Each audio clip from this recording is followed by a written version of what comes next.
So I want you to open your Bibles and come to the book of Jonah. Okay. Can you see me? Okay. Open the book of Jonah. Yeah. And then let us read the first chapter at least. Let us read the first chapter, all of us, slowly. I will read, please follow along, but all of you, I want all of you to open and actually follow the book. The word of the Lord came to Jonah, the son of Amittai, saying, "Arise, go to Nineveh, the great city, and cry against it, for their wickedness has come up before me." But Jonah rose up to flee to Tarshish from the presence of the Lord. So he went down to Joppa, found a ship which was going to Tarshish, paid the fare, and went down into it to go with them to Tarshish from the presence of the Lord. The Lord hurled a great wind on the sea, and there was a great storm on the sea, so that the ship was about to break. Then the sailors became afraid, and every man cried to his God, and they threw the cargo which was in the ship into the sea to lighten it for them. But Jonah had gone below into the hold of the ship, lain down and fallen sound asleep. So the captain approached him and said, "How is it that you are sleeping? Get up, call on your God. Perhaps your God will be concerned about us, so that we will not perish." Each man said to his mate, "Come, let us cast lots, so we may learn on whose account this calamity has struck us." So they cast lots, and lot fell on Jonah. Then they said to him, "Tell us now, on whose account has this calamity struck us? What is your occupation, and where do you come from? What is your country? From what people are you?" He said to them, I am a Hebrew, and I fear the Lord God of heaven, who made the sea and the dry land. I'm going to stop there. Hopefully we will not get to verse 9. If we can get up to verse 6, that will be very good. That's what our plan is today. And then the next meeting, definitely we will finish first chapter. But before I get into the text, I have to give you the background information and the context and all other details, because this is the beginning of the book. Mm-hmm. The book of Jonah is very small, just 4 chapters, small in size, just 48 verses, but great in its impact. Okay, it's a very, very impactful book. Not only that, it is a very controversial book. Okay, I want you to note that as well. Very controversial book. In that, when I say controversy, what is the kind of a controversy? The controversy is that some people called it as a myth. Some people called it as some kind of a fantastic story of some big fish coming and then swallowing this is Jonah, and then Jonah coming out of the fish and then still getting survived. So some people thought, okay, this is a beautiful fable, fantastic story, but it is not really happened. That is the kind of perception some people definitely have. Okay, but I'm going to explain about those details later, where we can see the proof of that. But before that, I need to give a lot more details. So who is this Jonah? Okay, what is his background? What do we know from the Bible about Jonah? Actually, if we have to know about Jonah, we have to go to 2 Kings, 14th chapter, verse 25. 2 Kings, 14th chapter, verse 25. There we see that Jonah was from Gath-Hepher in the territory of Zebulun. I think you can read about that even in Joshua 19th chapter, verse 13. Even there, we can know about Jonah. If Jonah's name was not mentioned in Second Kings, probably we would have not known that he was a prophet, because in the book of Jonah, we are not given that information that he actually wrote this book. And it becomes a little difficult to understand his background in relation to Hebrew history. That is my point. We can definitely see the name of Jonah in the book of Jonah. But then if we have to put a finger and say, okay, he is from 10th century BC or 12th century BC or 8th century BC, how do we know? Or where in the history of Jewish people or the Hebrew people that this person lived? That kind of information we will not be knowing from the book of Jonah. So for that reason, we have to go to 2 Kings 14th chapter and verse 25. There we clearly see. And we also know that he actually was living during the time of Jeroboam II. Okay, Jeroboam II, very famous king of northern kingdom. And then during his reign, we had already seen our Amos, prophet Amos, and also our brother John taught us about Hosea. So Amos, Hosea, even this man, Jonah, all of them are almost from the same time period, especially when I say during the reign of Jeroboam II. You can say towards the end of Jeroboam II, our friend Jonah was active as a prophet. Okay, then what is the command that he received? He received a command to go to this Nineveh in Assyria. Okay, remember that? Assyria is a kingdom, very famous kingdom. Before Assyria, the most popular kingdom was Egyptian kingdom. Okay, after Egyptian kingdom, it was Assyria. After Assyria, it was Persia. After Assyria, it was Babylonians. And after Babylonians, it was Persians. After Persians, it was Greece. Alexander the Great, and after Alexander the Great was the Romans. Okay, remember the history. These are the great kingdoms of the past, and all those kingdoms had influence on the little country Israel or the people of Israel. They had a lot of influence. They pressured them, they ruled them, they in fact they put a lot of oppression on the people of Israel. Okay, remember, so those are the kingdoms. Remember that: Egyptian kingdom, Assyrian kingdom, Babylonian kingdom, Persian kingdom, and afterwards Greece or Alexander the Great, the Greece kingdom, or Greeks, you can call Greeks, and then Romans. Okay, those are all the people who oppressed. So now, at this time when Jonah was active, God called Jonah and he asked him to go to Nineveh, which is part of Assyrian kingdom. At that time, Nineveh was not the capital city yet, but just one important cities, or one of the important cities within Assyria. So what do we see in this book, the book of Jonah? What do we really see? There are actually 5 themes, or I don't want to use the word themes. Themes is not the right word, but at least 5 segments. Let me use that. 5 sections within Jonah. The first one is Jonah's rebellion against God's call. Okay, that is the first one. The next one is the Lord's retrieval and recommissioning of Jonah. Third, Jonah's preaching in Nineveh and its a successful result. Okay, I hope you are following. First one is Jonah's rebellion against the call. Second is the Lord's retrieval and recommissioning of Jonah.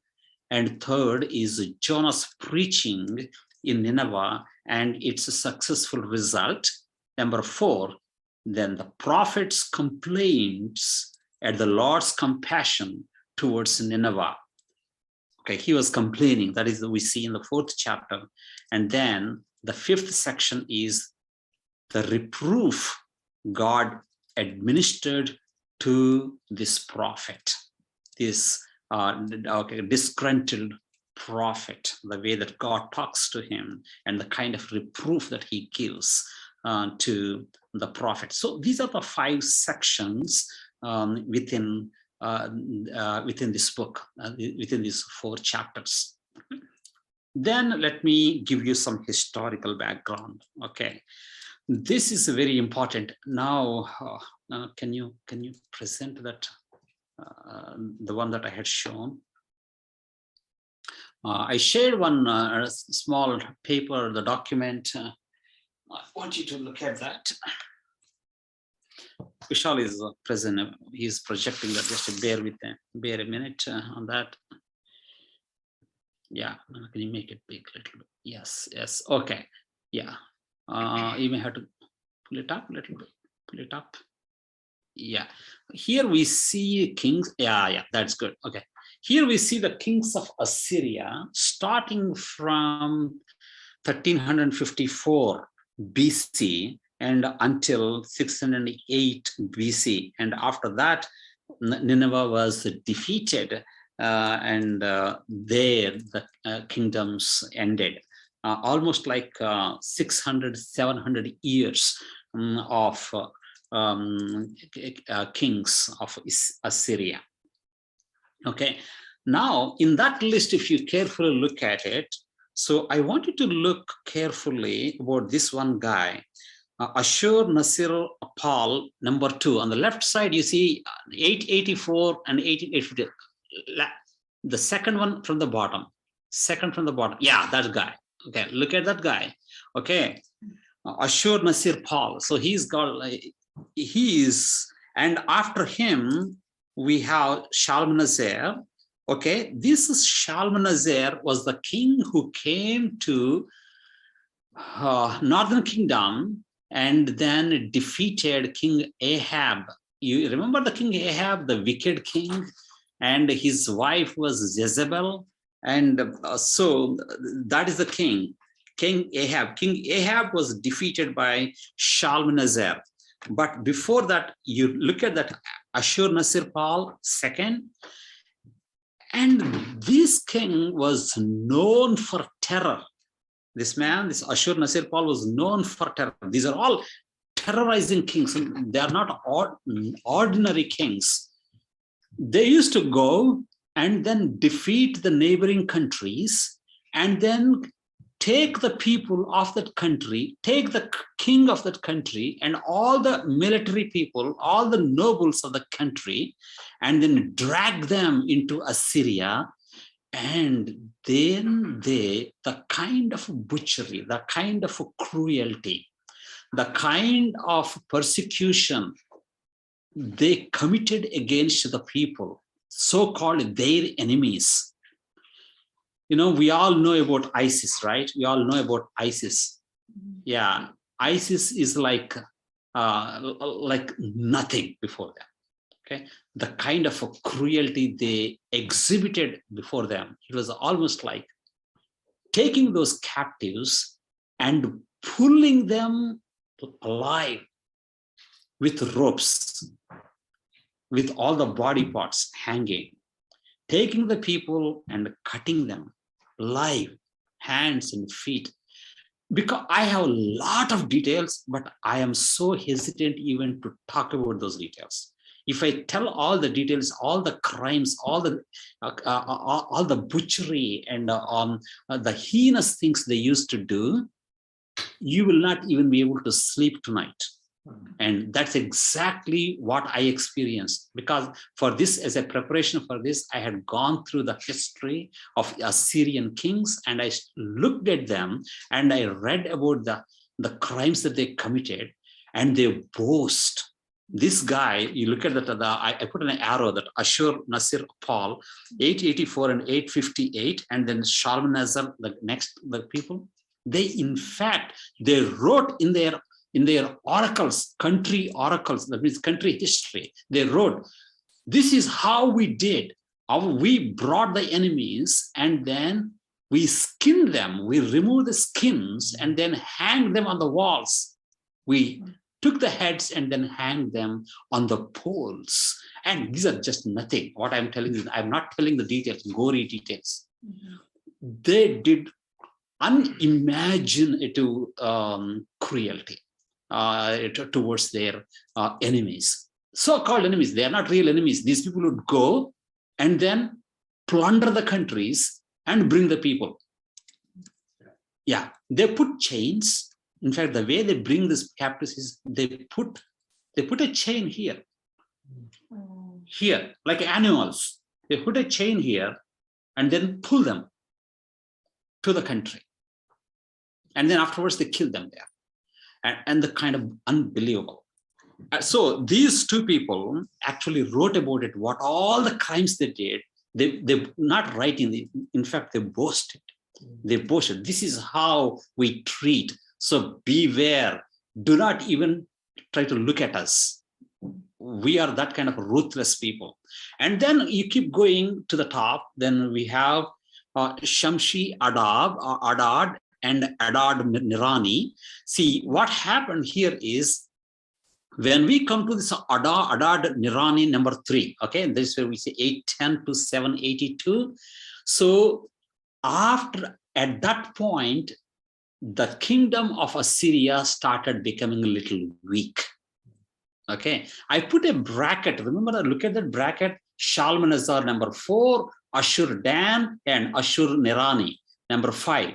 So during that time, during that period was actually Jonah preached.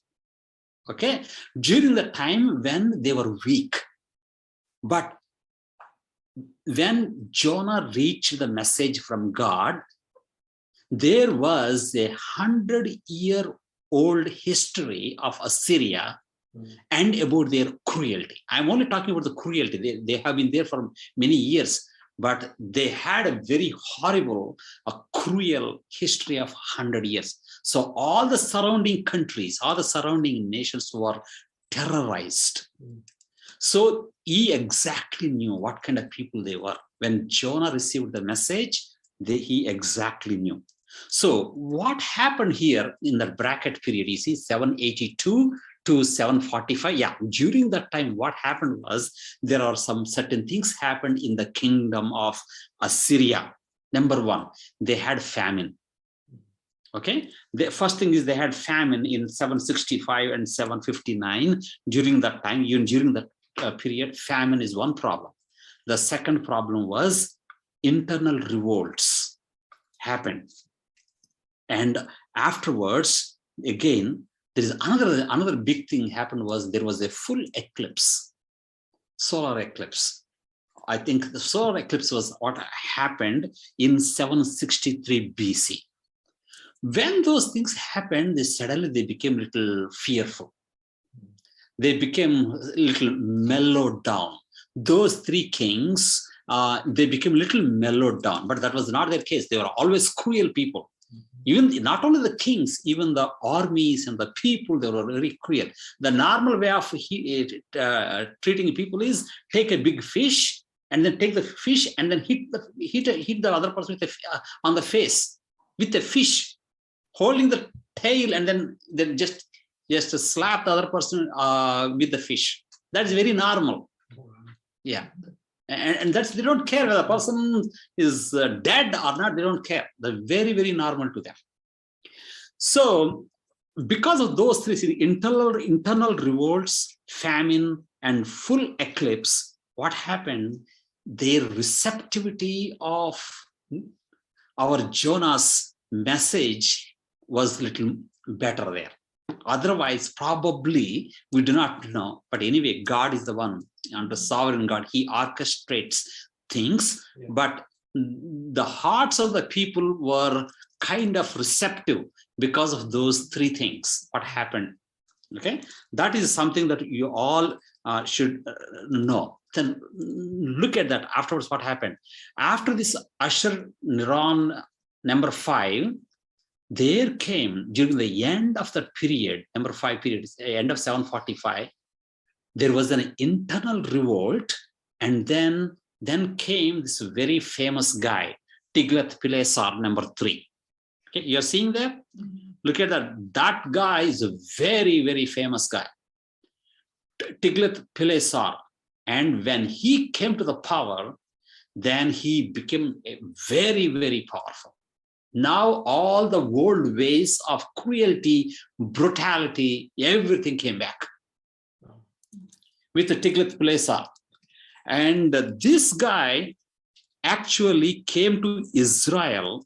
We can read about him in 2 Kings 15th chapter. When he came, he actually pillaged Israel. Total domination, Assyrian domination on ancient Near Eastern region, not only on Israel, all the surrounding countries, they have total domination. Their domination began in 745 BC. And after the Tiglath-Pileser, then there came Shalmaneser number 5. You see Shalmaneser, 722 to 727 to 722, and we all should know him. This is a very popular figure. This is the man who came to Northern Kingdom and then took all the 10 tribes as captives to Assyria. Remember that? Northern Kingdom fell down and he came to Samaria, and then he took everyone. Samaria was the capital city of the Northern Kingdom. He came and then took everyone to Assyria, only left some people, old people, people who cannot travel, who cannot come. Some people he left there in the Northern Kingdom, and then he took all of them back to Samaria to punish. That is the punishment what Amos, that is the punishment what Hosea was talking about. You remember they prophesied, this is what is going to happen, this is what is going to happen. That's what happened in the rule of Shalmaneser number 5. He came and actually did everything what was prophesied in the book of Amos and Hosea. Okay, that's very important. 27,290 people were enslaved and they have taken at that time. And then they left some people, and after taking all these people, and they persecuted them. And the way I told, they did all kinds of horrible things to them. And then they brought some Assyrian people into the land of Northern Kingdom. So that was the time what happened. These leftover people, some of the leftover people, and the new people who came from Assyria intermingled. And the product of that is Samaritans. And these Hebrew people rejected them. No, you are not a true Jewish people. You are a mixed race. You mix with Assyrians. So we have nothing to do with you. That's what we see John 4th chapter. Remember the Samaritan woman at the well. That woman was from that group. Okay, just for your information. Anyway, now what you have to know is the Tiglath-Pileser number 3 and Shalmaneser number 5. Those are very, very important. And then you come down. If you look at Sankerib, okay, could look at the Sankerib. Do you see that? The next name, not after Sargon 2, Sankerib 704 to, yeah, you can make it a little big so that people can see now. Yeah, Sankerib, yeah. This is the guy who came to Jerusalem. By then, those people were not there. Northern Kingdom was already gone. He came to, Sankerib came during the time of Hezekiah, King Hezekiah, when the prophet Isaiah was there, and all the Northern Kingdom was gone. And now they are started attacking Southern Kingdom with the 2 tribes, Judah and Benjamin. And at that time, Hezekiah was the king and Isaiah was the prophet, and they wanted to take Jerusalem city. Remember, God intervened. Hezekiah went into the temple and prayed, and God intervened and sent the angel. 189,000 or 186,000 people were killed overnight of Assyrians. And all those people belong to the Sankerib. Okay, Sankar's people came and then taunted. They said, okay, your king is nothing, your king is nobody, and nobody can. Do you know our history? Can anybody stop us? Can anybody stand before us? And then he started insulting Hezekiah. He started insulting Jehovah. And that night when he prayed, Isaiah said, do not fear. Hezekiah, do not fear. Our God is going to interfere. That's wonderful, wonderful chapters. You should read that. 2 Kings 22nd, 23rd. You need to read after going home, and how God intervened. So why I'm giving you this, all this historical lessons, so that you know the context. Before even this Shalmaneser, Tiglath-Pileser, those two kings, even though they came after Jonah, they were very, very wicked kings. The kind of brutality, unbelievable, unbelievable, known for brutality. They confessed their sin. Jonah went, confessed their sin during that time, before these Tiglath-Pileser, and that confession, God stopped the punishment, as you all know in the book of Jonah, temporarily. Mm-hmm. Confession did not last long. Mm-hmm. Punishment was not stopped last long. They were going towards their destruction. Mm-hmm. As soon as they came to the 612 BC, that's it. Enough. Their sins reached to the peak. And then that's when the whole kingdom was stopped. Everything was dead. And something happened in Nineveh. I do not know whether a flood came or something. Something I forgot. I read about that a long time back. And it's a total destruction. And God used Babylonians and Mede-Persians to go and then stop that carnage. So, but they ruled almost for 700 years with the terror, and very, very powerful people, powerful kingdom. Okay, so that is the history of Assyria and Assyrian background, and which is very important for us to know in this context. So when Jonah received a word for him to go, so you can understand what kind of place God is asking him to go to. Mm-hmm. Okay, now let us go to the author. Okay, I finished the historical background. Now let us go to the author. Though we do not know whether it's Jonah who wrote this book. You may see it in your books, some commentary, but there is no clear evidence that if it is written by Jonah. It is impossible to know whether the book is by Jonah or is only about him. The book does not claim the authorship, and there is no first person pronoun. That means I or my, adjective my. That kind of words we don't see. If we see that, then we'll know. When if you see the word I, then we'll know it is Jonah who wrote, but we don't see such words. So we do not know. Honestly, we do not know. So who wrote? Maybe Jeremiah. Who knows? I do not know. I can't say with confidence. Next. Okay, that is about the author. Let us talk about the date. When was this book written? Okay, this is another one. Was it written during the time of Jonah? Not many scholars believe. So that means that Jonah may not be the author, right? If it was not written during the time of Jonah, it might have been written during the time of Jonah in 760s, around that time BC, but there is no evidence. There was but there was no agreement. At least the general agreement is not there to that.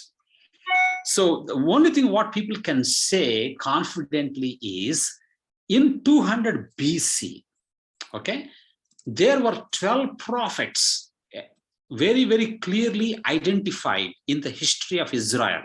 And out of those 12 prophets, Jonah was one.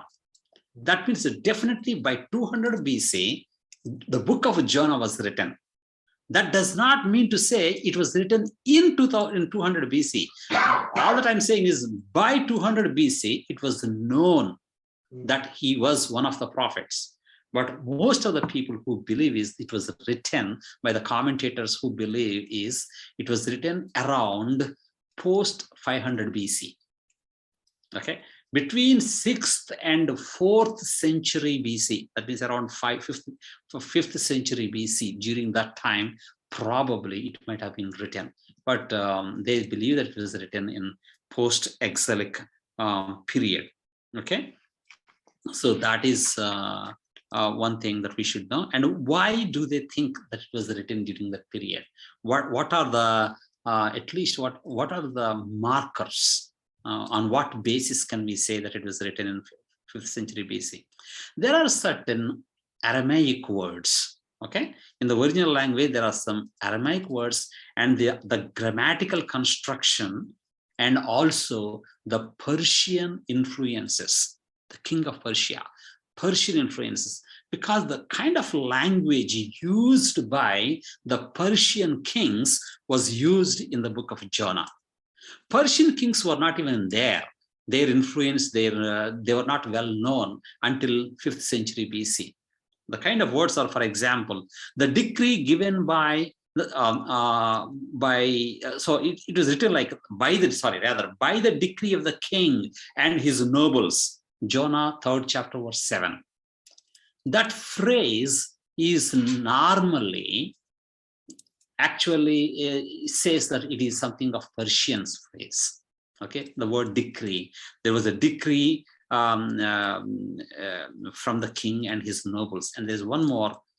But let man and the beast be covered with sackcloth. Jonah 3rd chapter verse 8. Man and the beast be covered with the sackcloth. That phrase also actually coming from Persian people. So that is the reason why many scholars believe this probably might have been written not by Jonah, not in the period of Jonah, but later, after 200 years of probably, or 150 years after that, it was written. Okay, so that is about the author, that is about the date. Now another question, important question to answer. The inspiration of this book enabled Israel to consider same question, one question. What is that question? If the violent people repent, okay, if the violent people repent, should God forgive them without consequence for their actions? That is the thematic question. And that question haunted people of Israel. See, we are under suppression, we are under, people started ruling, all the surrounding nations started committing so many atrocities against us. And then if they simply forgive, if they confess their sins, should the God forgive them without giving them the consequences of what they have done? That is the question. And the same question, as I said, applies to Egyptians, Assyrians, Babylonians, all the people. As the Israelites were moving from one century to another century, as they were facing this kind of oppressions from the surrounding nations and the big countries, and they were always having this question. And so what we learn from the book of Jonah has a tremendous influence on the future generations. It answers them. Look, we already had an example. When Nineveh repented, God did not give the punishment. Yet 40 days, that punishment did not come to them, right? So God heard their prayers. So in the same way, so every time, this is a theological question that the Israelites were facing, and whatever happened in the book of Jonah, it was like a big answer to them. Okay, that is a very important thing that we also should remember. Same thing applies to us even in our lives. So it is a great application. Think about ISIS people. And when we read about ISIS, how much our blood boils, what kind of things that they have done. Forget about ISIS, what about other people, what about Pakistan? Or some other people whom we consider as the enemies, or some other countries, or some other people. So it is a big lesson. Okay, that is something. And the next, let me move. I have not even started my book at all. I'm still giving you a lot of other information, but this is important. This is the first meeting. This is absolutely important. We should know. Next, what is the genre? What is the purpose? Probably when I use the word genre, you may be getting confused. What is the genre means? Genre means type of writing. What kind of a writing? Is it a narrative? Is it a history? Is it a parable? Is it an allegory? Is it a poetry? Is it a prophecy? What kind of writing is this? That is the question. That also you should know. Various people differed on that, but then what I'm going to give you, by that you can understand what I am saying is that definitely this is a historical book. This is a narrative, and a historical. Okay, and I'm also going to give you proof of that.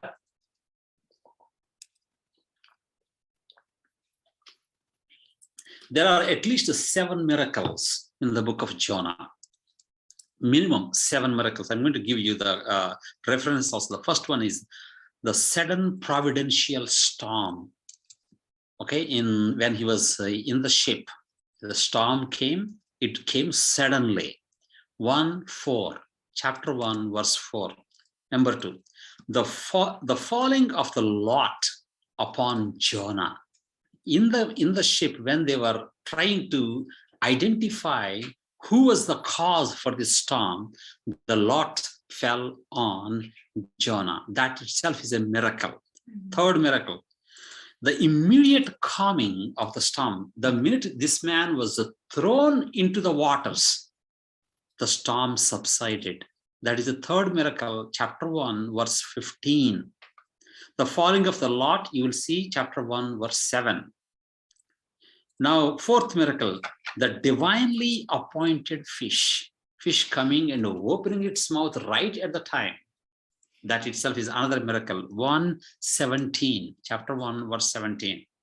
The divinely appointed wine, that's what we are going to see in chapter 4. Okay, grape wine, imagine like that. It's not a grape. I don't think it is a grape wine. Yeah, wine, which grows and then dies down. Then the sixth one is the divinely appointed worm. That is what we see in 4th chapter, verse 7. And the 7th miracle is the scorching wind. 4th chapter, verse 8. Okay, these are the 7 miracles that we definitely see, at least the 7 miracles we see. So the point is, if you see miracles, will that negate, will that argue against the historicity of the book? History means there should not be any miracles. If we truly believe in God, God is God of miracles. He always performs miracles. So there is nothing that is impossible for God. So definitely miracles, just the mere existence of miracles does not negate the historicity of the book. So we should remember that. Even though there are miracles, our God is a God of miracles. So that should not stop to believe that this book is a book of history. So why? In fact, until 19th century, all our previous generations, everyone believed that this book is a historical book. Until only recently, in the last of 100 years, people started doubting, people started saying different things. It is a fable, it is like some other allegory, but it's not really history, people start saying. But as far as the genre is concerned, so up until 19th century, everybody believed that it is only a history. Okay, what are the proofs that it is a history? The first one is Jonah, the son of Amittai. Okay, if it is not a history, if he's not a historical figure, why would we read that as Jonah, the son of Amittai? Clearly, his father's name is given there. And also we see that that man existed and lived during the time of Jeroboam II. So that is also very clear. That is one historical fact. Number two, the opening verses show no signs that the book should be read anything other than the history. Look at that. The word of the Lord came to Jonah, the son of Amittai, saying, arise and go to Nineveh. So the way it started, it clearly says, okay, something was already happening previous to that. Now it is just a continuing, right? Only that kind of thing will be there. The beginning is indicating that is a history. That is the second reason.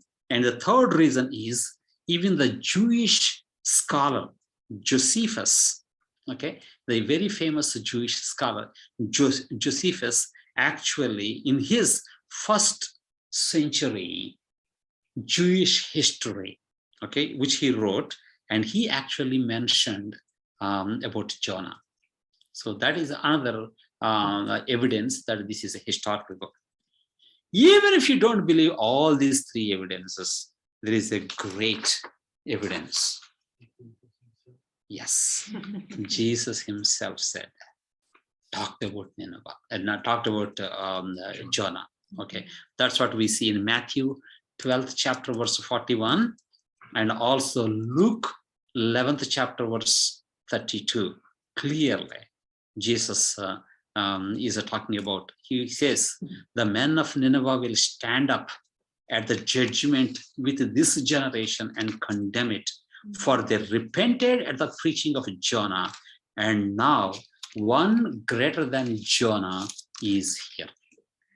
So these are the four evidences to prove that this book is not a story, not a fable, not something else, but definitely a historical book. Definitely it is a historical book. Now, that is about the genre. Now, let me come to the other aspect. What is the purpose of this book? Purpose of this book. Okay, here is the purpose. Let me give that. The purpose is to instruct God's people more fully in the character of their God. Okay, this is very important. This is the purpose of the book itself, to instruct God's people more fully in the character of their God, particularly his mercy as it operates in relation to repentance. That is the most important, and at a higher level, the grand purpose of this book. Again, let me read. It is to instruct God's people more fully in the character of their God, particularly his mercy as it operates in relation to repentance. Then is it all? Is that all the only purpose or only thing that we'll learn? No, there are many, many secondary purposes, secondary themes. There are many. For example, it speaks about monotheism. There is only one God in the universe. It speaks about monotheism. It also speaks about the importance of obedience. Okay, and it also speaks about the motivation to obey to God, the kind of motivation one should have to show obedience. Not only talks about obedience, but also the motivation behind that obedience. So all these things we can learn in the book of Jonah. Next, I'm not done yet. I have not gone into it yet. Still, I have given the information. Next is the structure of the book. Now we are coming to the structure. The book is actually divided into two parts. Even though there are only 4 chapters, there is section 1 and section 2. I think in the beginning I talked about 5 smaller sections, but still I'm at a higher level. I'm just giving you a broader division. 2 broader divisions. Each division has 2 chapters, and then it gives all the information. And there are embedded discourses. Discourse means dialogues. Okay. The first one is chapter 1, verse 1 to 3. And the second one is chapter 3, verses 1 to 4. First 1 and 2 is one section, 3 and 4, a second section. So in the first chapter, verses 1 to 3, And third chapter, verses 1 to 4, actually are in parallel. Okay, they are in parallel. And then there is a pre-episode, you call that, before some kind of a tension in the drama, something happens before the drama, before the actual peak of the drama. So pre-peak drama and the climax of the drama. So that also is in parallel, both first section and the second section. We see that. Let me show you. And again, before I get to that, there are only two characters, by the way. In the entire book, there are only two characters. Jonah and God. Jonah and God. That's it. It is not the Nineveh people. Okay, don't think about Nineveh is not the main character here. It is the Jonah and God, only two main characters. And another important, before I get to the parallels, I'm going to talk about something. There is also a phenomena of nature. The way God used nature, the way God used his creation in teaching lessons in this book is dominant. Okay, God used actually wind, he used storm, he used sea, he even used dry land, and he used a fish. All are part of his creation. 5 things in the first section. And when we come to the second section, chapters 3 and 4, he used herds, flock, plant, and even worm. Or even sun and wind. Sun and wind, everything he used. That is really, we don't see in such a small book, any other book, so much of creation God using, we don't see. Yeah. This is really amazing. Now, I look at the comparison between, at least a couple of comparisons. Look at that first chapter, verses 1 and 2. The word of the Lord came to Jonah. Okay. Then what he says, arise, go to Nineveh and preach against it. And look at third chapter, verses 1 and 2. Now the word of the Lord came to Jonah the second time, saying, arise, go to Nineveh, the great city. Again, same in both places, it clearly says. In one place, first time it says, preach against it. And the second time it says, proclaim to it the message I give you. But clearly it says, the command is clear. Arise and go to the great city of Nineveh. So first chapter and third chapter. Again, the similarity of Jonah's response. When God says that, the second character, how did Jonah respond? Look at the comparison. Look at first chapter, verse 3. First chapter, verse 3. But Jonah rose up to flee to Tarshish from the presence of God, or the presence of the Lord. Okay, he rose up, he ran away from the presence of the Lord. Look at verse 3 of chapter 3. Chapter 3, verse 3. So Jonah arose and went to Nineveh according to the word of the Lord. There he went away from the Lord. Now here he went to Nineveh according to the word of the Lord. So here, that is another parallel that we can see. And another thing that we can see is, in the first 2 chapters, we see the response of the crew in the ship. Do you see that? Those are the people who are affected in the ship. They were about to die. They gave up almost their chances to survive. But when you go to the second section, third chapter and fourth chapter, who are the people? The people of Nineveh. So that is another comparison that we can see. And then there is another, there are 2 more comparisons. The comparisons are like, there is an inward response, there was an outward response in these chapters. When I say inward response, when the sailors and the crew of the ship, when they faced all that, how did they respond? The sailors were afraid, okay? Fear. Sailors were afraid and each cried to their God. Their small g God. They had many God, polytheistic scenario. They cried to their God and they threw their cargo and they lightened the ship.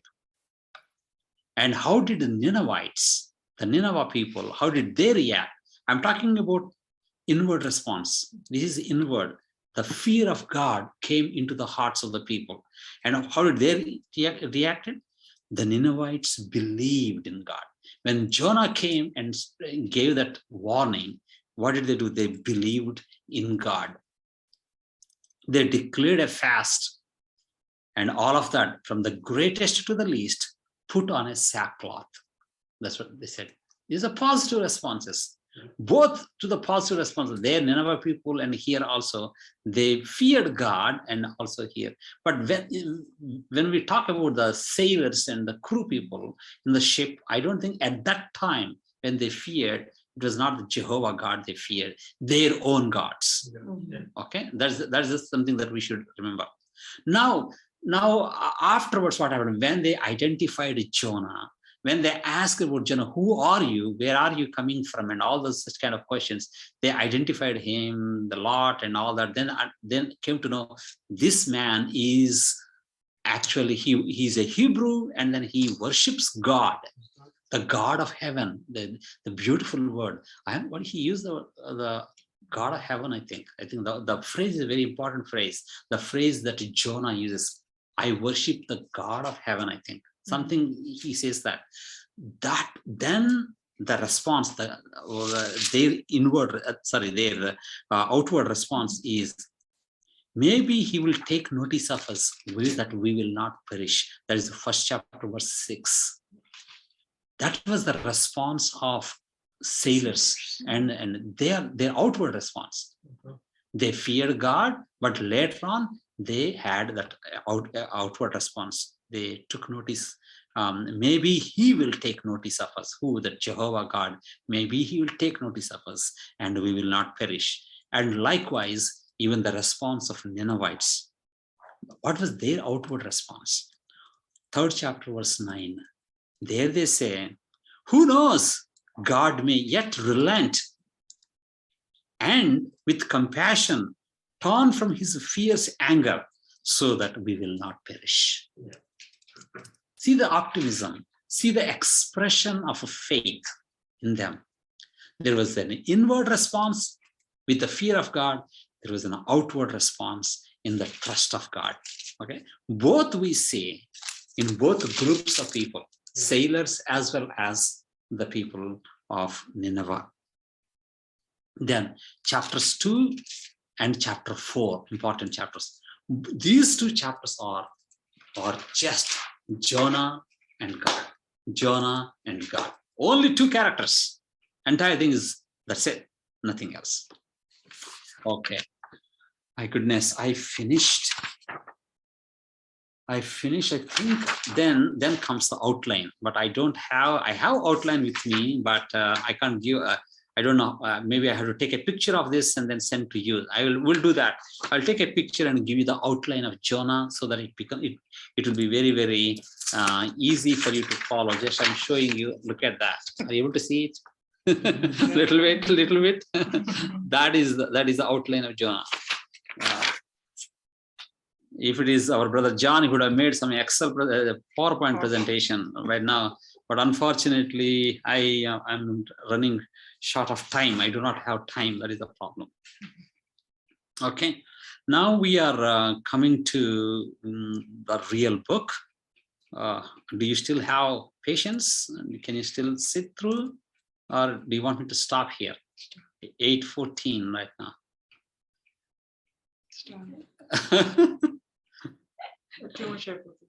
Yeah, okay, let me give the themes first and then of the chapter, and then I will stop. The theme of the chapter. Theme of the chapter, first chapter. I'm talking about the theme. I'm not the entire book. I'm theme of the first chapter. What do we see in the first chapter? The important theme that what we see here is the Lord is God of all creation.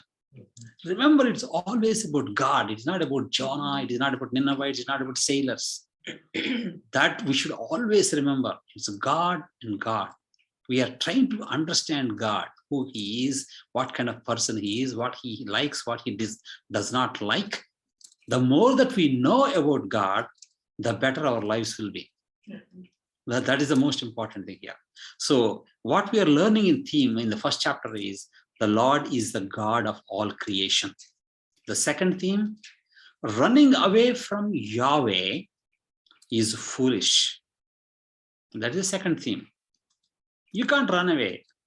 Anybody trying to run away from God is simply foolishness. Third theme is God calls his people to preach to those of different cultures, not your own culture, not your own tribes, not your own background. God calls his people to go and reach and preach people of other cultures. Then the fourth theme, all in first chapters, in one chapter, all the fourth theme is the centrality of Yahweh's pursuing love and his deliverance, pursuing love of his servant, pursuing love of his people, and not only that, and his deliverance of his servant, deliverance of those sailors, his persistent grace that he shows towards the prophet who was running away. Okay, so those are some of the themes that we learn in the first chapter. Okay, and I think that is a proper break that we will break here. And when we meet next time, be assured I will finish first chapter, entire chapter I will finish. And after finishing the entire chapter, then I will bring some applications, and also I'll bring some truths from the first chapter. There are some timeless principles, timeless truths, and that's what that need to be applied to us. Okay, thank you very much for your patience and listening carefully of this introduction and the background.